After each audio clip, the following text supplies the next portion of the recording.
O aviso. Júnior era um garoto comum, cheio de dúvidas e incertezas nos momentos mais divertidos do seu dia a dia, divididos entre partidas de vôlei com os amigos e horas intermináveis de jogos em seu Atari. Ele costumava passear pelas ruas do centro de São Paulo com sua turma.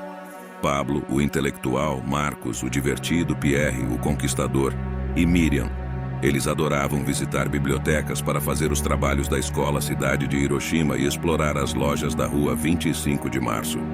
A aventura costumava terminar no Parque Dom Pedro, descendo pela ladeira Porto Geral. Ali, pegavam o ônibus de volta para suas casas, no bairro do Tatuapé. Era quase uma tradição e o ponto de encontro era sempre no Parque Dom Pedro. Certo dia, Júnior havia combinado com Miriam de encontrá-la para comprarem alguns livros para um trabalho escolar no Parque Dom Pedro.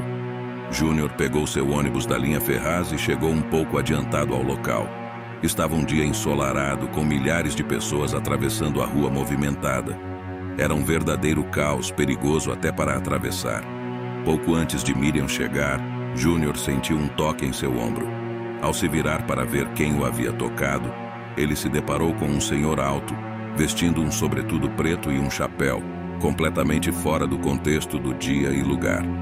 O sol atrapalhava sua visão e Júnior não conseguia enxergar claramente o rosto do homem.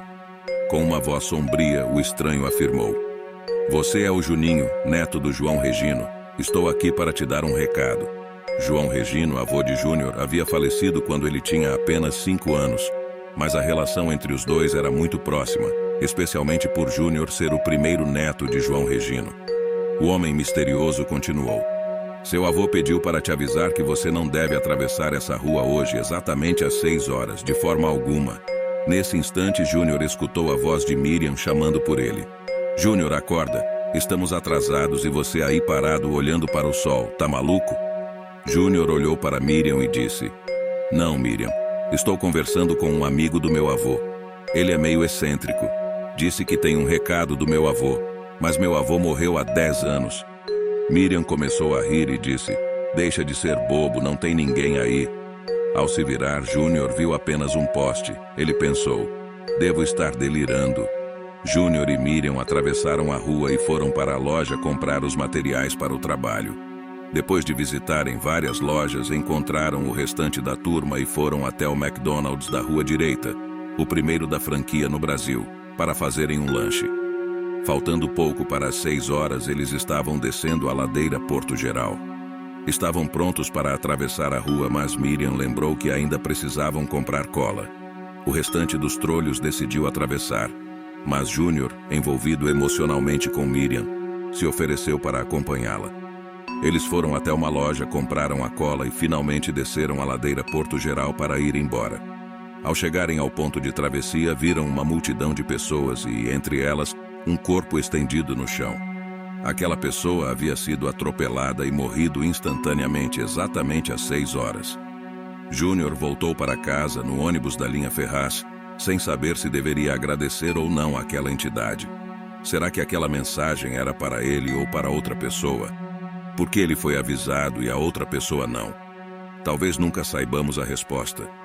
Envolvido pelos pensamentos sombrios, Júnior se perguntava se havia algo mais no aviso do estranho senhor.